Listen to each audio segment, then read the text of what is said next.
काही गोष्टी तुझ्या गुरुजीने काय सांगितल्या असतात तर मला सांग.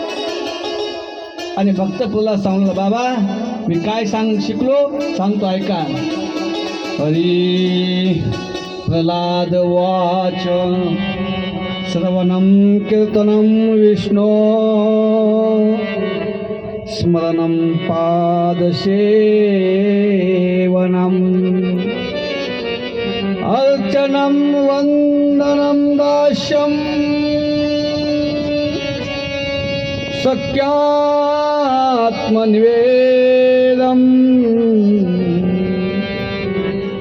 वडिलांना सांगितलं बाबा नवविधा भक्ती शिकलो काय.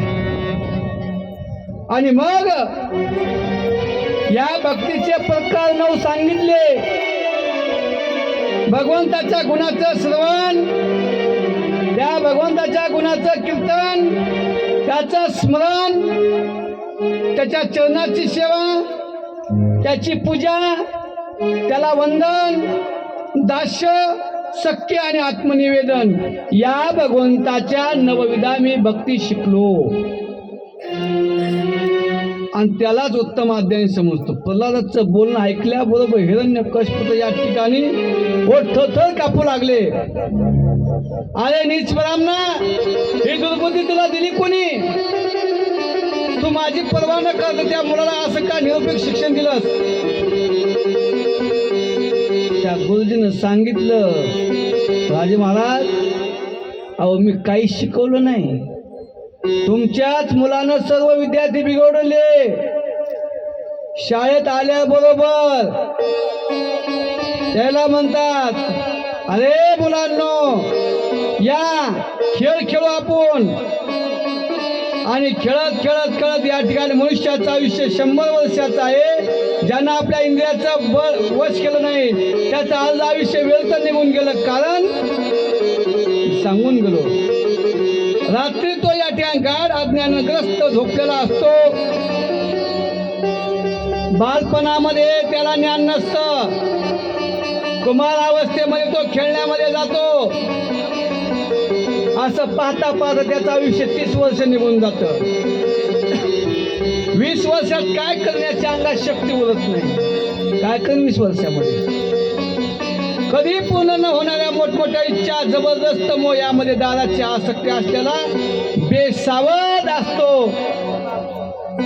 आणि उरलेलं आयुष्य या ठिकाणी निघून जातं. आणि म्हणून ज्याला या ठिकाणी इंद्रिय वश नाहीत असा कोणता पुरुष घरामध्ये दारात आसक्त राहून माया ममतेच्या मजबूत पाशात अडकल्यानंतर तो स्वतःला सोडू शकेल नाही महाराज.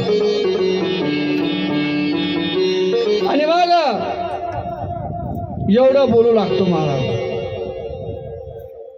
आणि मग या ब्रह्मदेवाच्या गवताच्या काडीपर्यंत लहान मोठे सर्व पंचमहाभूतांनी बनवलेल्या वस्तू, पंचमहाभूताचे तत्व, तिन्ही गुण आणि गुणाची समस्या अशी प्रकृती सर्वांमध्ये अविनाशी परमात्मा विराजमान आहे. भगवान परमात्मा कुठे? दैत्य पुत्र म्हणतात प्रल्हादा या 2 गुरुशिवाय आणखी कोणत्याही गुरूंना किंवा आम्ही जाणत नाही. हे आम्हा सर्व मुलांना शिकवणारे आहेत. हेच गुरु. त्यांनी विचार केला अहो त्याला कोणतं शिक्षण दिलं पाहिजे आणि त्याने कोणतं शिक्षण घेतलंय? अजून तू लहान आहेस, राजमहाराज आईजवळ जातोस म्हणून तू नारदांना भेटला जे शक्य आहे यावर आमचा विश्वास बसेल. एखादी गोष्ट असली तर आम्हाला सांग. आणि नारदांना सांगितले बरोबर. त्या बालकाला आपल्या गर्भामध्ये ज्ञान होत असतं. कसं होत असतं? 7व्या महिन्यामध्ये 6, 7, 8, 9 महिन्यामध्ये 4 महिन्यामध्ये मातेनं भगवंताचं नामचिंतन ज्ञानेश्वरी वाचावं, रामायण वाचावं, भागवत वाचावं, हरिपाठ वाचावं. आता काही राहिलंच नाही महाराज. नुसता मोबाईल, टीव्या गेल्या, मोबाईल आला, जमाना सगळा बदलला महाराज. काय काय नाही, सगळं चिंतन सगळं उठलं की नुसत्या मालिका आहेत. पहिलं वेगळं होतं महाराज, जीवनामध्ये आनंद होता. आता आनंद राहिला नाही, कोणी कोणाचं नाही महाराज. आणि मग पाहिलं मा विचार केला, त्या मातेच्या गर्भामध्येच भक्त प्रल्हादाला ज्ञान झालं. दैत्यपुत्रांनी जेव्हा असा प्रश्न केला तेव्हा भगवंताच्या परमपणे भक्त प्रल्हादाला मी सांगितलेल्या गोष्टीचं स्मरण झालं आहे ना महाराज. आमचे वडील जेव्हा तपश्चर्या करण्यासाठी मंदाचल नावाच्या पर्वतावर गेले होते, हिरण्यकशिपू,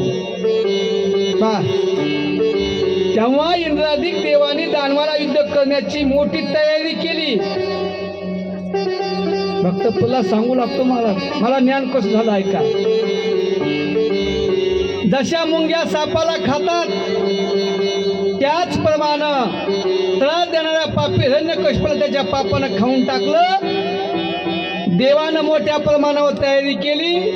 दैत्याच्या सेनापतीला समजलं आणि त्यांचं सास कमी होऊ लागलं. या देवाकडून मार खाल्ल्यानंतर स्त्री, पुत्र, मित्र, अपतेष्ट, वाडे, गुरं, ढोरं इतर सर्व साहित्य त्यांना कशाचीच चिंता नव्हती. आणि म्हणून सर्व भयभीत होऊन आपले प्राण वाचवण्यासाठी सर्वजण अतिशय लगबगे इकडे तिकडे पळू लागले. त्यांनी विचार केला आपलाच विजय व्हावा या हेतूने देवांनी राजमहालामध्ये लुटालूट केली. अहो एवढंच नाही, इंद्रानं माझी माता पटराणी तिला बंदिस्त केलं. इंद्रानं या भक्त प्रल्हादाच्या आईचं नाव होतं कयादू. कयादूच्या पोटी हा जन्म घेतला. या इंद्रानं कयादूला एका बंदिस्त खोलीमध्ये बंदिस्त केलं होतं आणि त्याच्या भीतीनं व्याकुळ होऊन माझी माता टिवटिवी कशी लढत असते त्याप्रमाणे माझी माता लढू लागलेली. या इंद्रानं माझ्या मातेला बळजबरीनं या ठिकाणी घेऊन जात होता. दैव योगानं आमचं दैव बलवत्तर होतं म्हणून शनी या ठिकाणी पुढे नारद आले. नारदांनी पाहिलं, वाटेत माझ्या मातेला पाहिलं. देवराज, हे इंद्रा, हिरण्यकशिपूची पत्नी ही कयादू निरपराध आहे, तिला घेऊन जाणं योग्य नाही. या साधी परिस्थितीला ताबडतोब सोडून दे. नारदांनी सांगितलं होतं इंद्राला, हिरण्यकशिपूचे अंत्यत्य प्रभावीशाली विजयीच्या पोटात आहे. प्रसूत होईपर्यंत ही माझ्याजवळ राहील आणि बालक झाल्याबरोबर त्याला मारून मी हिला सोडून देईन. काय नारद म्हणतात, भगवान भक्त आणि सेवकीच्या गर्भामध्ये आहे बलवान आणि निष्पाप महात्मा, याला तू मारू शकणार नाहीस. काय मारणं शक्य नाही. असं देवऋषीचं महात्मा ऐकलं, मान्य केलं. इंद्राने माझ्या मातेला सोडून दिलं. हिच्या गर्भामध्ये भगवत भक्त आहे जाणून त्याने माझ्या मातेला प्रदक्षिणा केली आणि इंद्र या ठिकाणी निघून गेला इहलोकातून. देवऋषी नारद माझ्या मातेला आपल्या आश्रमामध्ये घेऊन जात आहेत. तिची समजूत घातली, मुली तुझे पती या ठिकाणी तपश्चर्या करण्यासाठी गेलेले. तुझे पती तपश्चर्या झाल्यानंतर वापस येतील आणि येईपर्यंत तू त्या ठिकाणी जा. माझी माता गरोदर होती. गर्भातील बाळांचं कल्याण व्हावं आणि योग प्रसूती व्हावी या हेतूनं नारदांनी या ठिकाणी अखंडपणे त्या कयादूची सेवा केली. महाराज पुष्कळ काळ निघून गेला आणि स्त्री स्वभावानुसार माझ्या मातेला त्या ज्ञानाचं स्मरण राहिलं. परंतु देव ऋषी विशेष कृपा असले अजून मला त्याची स्मृती झाली नाही. माझ्या म्हणण्यावर तुम्ही श्रद्धा ठेवाल, तुम्हाला ते ज्ञान प्राप्त होईल. श्रद्धेशिवाय श्रेया पुत्र याची बुद्धिमत्ता माझ्यावर देवकीचा अहंकार नष्ट करणारी. असे या ठिकाणी शुक्राचार्य राजा खूप उपदेश केला. आणि मग पाहता पाहता पाहता खूप भक्त प्रल्हादाला समजण्याचा प्रयत्न केला.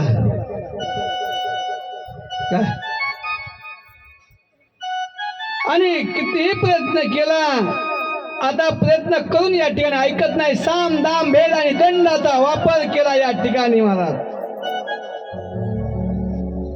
विचार केला आणि रात्रंदिवस भगवंताचं नामचिंतन आहे त्याच्या मुखामध्ये. हिरण्यकश्यपूने शेवकाला आज्ञा दिली, जा त्या माझ्या बालकाला कड्यावरून ढकलून द्या. शेवक उठतायत, त्या भक्त प्रल्हादाला कड्यावरून ढकलून दिलं. आणि ढकलून दिल्यानंतर भगवंतानी वाचवलं. महाराज अल्लाह झेलून घेतलं. पुन्हा आणखी नामचिंतन चालू आहे.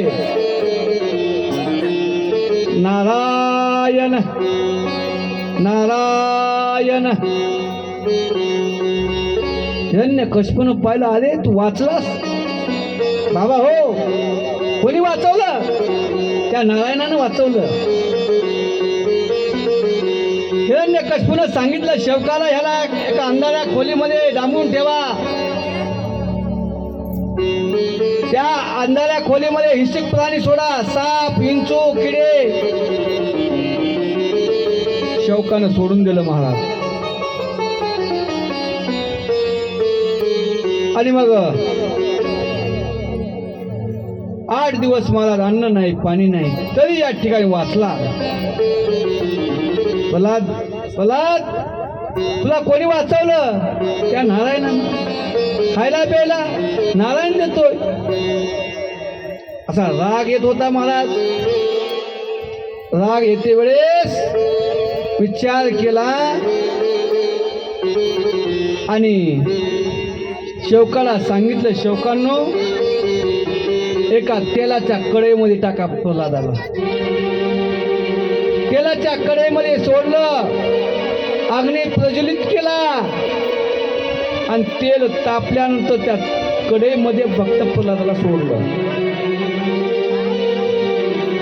का चाले सांग राजा, तरी भगवंतानी वाचवलं. तेल थंड लागायचं, दुसऱ्यानं हात घातला कडक तापल्याला तेल. भगवंताची माया वेगळी. विचार केला, प्रल्हादा देव देव देव देव म्हणतो आहे तर कुठं देव? देव कुठं नाही. जळी स्थळी काष्टी पाशाने सर्वत्र या ठिकाणी भगवान परमात्मा भरलेला आहे. हिरण्यकश्यपूने विचार केला होता, मला कोणीच मारू शकत नाही या जगामध्ये. तरी भगवंताने योजना आखली, तुला मारणार मीच. अरे मंदबुद्धी, तुझ्या या बोलण्याची हद्द झाली.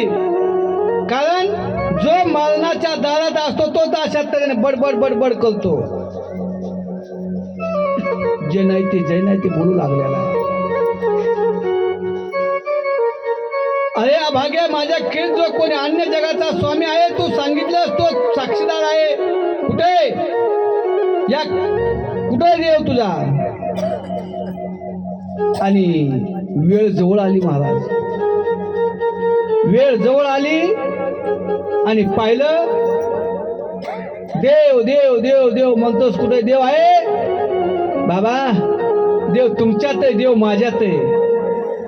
देव कुठं नाही. परमात्मा चोहीकडे. सांग, त्या खांबामध्ये आहे बाबा. अंत्यत्य बलवान दैत्य अशा भगवंताच्या परमभक्त असणाऱ्या मुलाला रागाने वारंवार वेडेवाकडे बोलू लागलेला आहे. हातामध्ये खड्ग घेतलेले, त्याने सिंहासनावर खाली उडी मारली. एक या ठिकाणी खांबाला जोरात लात मारल्या, बरोबर खांब या ठिकाणी कडकडाट आवाज झाला. आणि राजा त्या खांबातून एक भयंकर आवाज येऊ ऐकला. त्याच वेळी आवाजाने ब्रह्मांड फाटलं काय आवाज येऊ लागला. सत्य लोकांपर्यंत तो आवाज पोहोचला. तेव्हा ब्रह्मदेवांना वाटलं की जणू का आपल्या डोक्यात प्रलय होऊ लागला. आणि प्रल्हादाला मारण्यासाठी हिरण्यकशिपू जेव्हा जोरात कोणी मारत तेव्हा दक्षिणावर भयांकर काप होऊ लागला. आवाज कोणत्या सभेत दिसला नाही.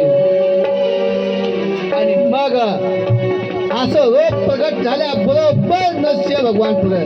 नरसिंह भगवान की जय.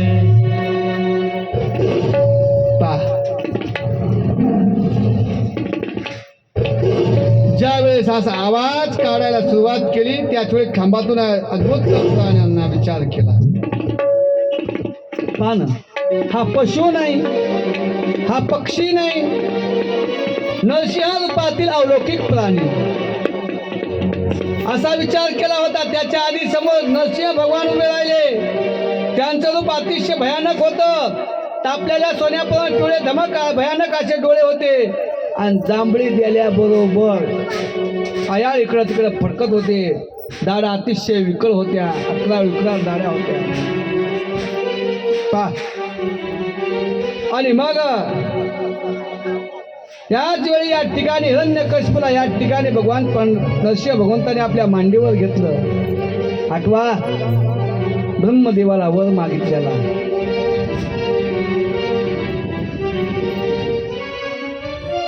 तुम्हाला मरण सजीवानं बी नाही, निर्जीवानं बी नाही, मनुष्य नाही, प्राणी नाही, अर्धा मनुष्य अर्धा प्राणी, खाली नाही वरी नाही. भगवंताने आपल्या स्वतःच्या मांडीवर घेतलं. रात्री नाही, दिवसा नाही, सायंकाळच्या वेळेला. जितके जितके वर मागितले होते का तितके तितके वर आठवले महाराज. आणि मग सजीवाना नाही, निर्जीवाना नाही, रात्री नाही, दिवसा नाही, सायंकाळची वेळ. पशु नाही, पशु कोण नाही, मनुष्य कोण नाही. भगवान नरसिंह पशु नाही तर प्राणी नाहीत, दोन्ही एक. आणि आपले नख जे होते ते नख या ठिकाणी त्याच्या पोटामध्ये खुपसले. नक्षाचा वध झाला. नरसिंह भगवान आणि त्यावेळेस सर्वांना या ठिकाणी दुःख वाटलं. आणि प्रल्हादाने या भगवंताची स्तुती केली. अहो देवा, त्या भक्तासाठी तुम्ही या ठिकाणी अवतार घेतला आणि सर्वांचा उद्धार केला. अशा प्रकारे तुला सुखाच्या राजा तुला त्या नरसिंह भगवंताची कथा सांगितली. आणि सर्व या ठिकाणी भगवंताचं नामचिंतन या ठिकाणी करू लागले. आपण सुद्धा भगवंताचं नामचिंतन करू लागला.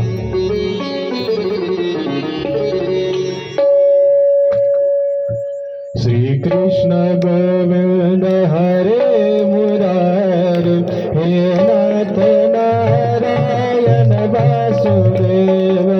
श्री कृष्ण गोविंद हरे मुरारी हे नाथ नारायण वासुदेव.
नारायण वासुदेव कृष्ण गोविंद हरे मुरारी हे नाथ नारायण वासुदेव हे नाथ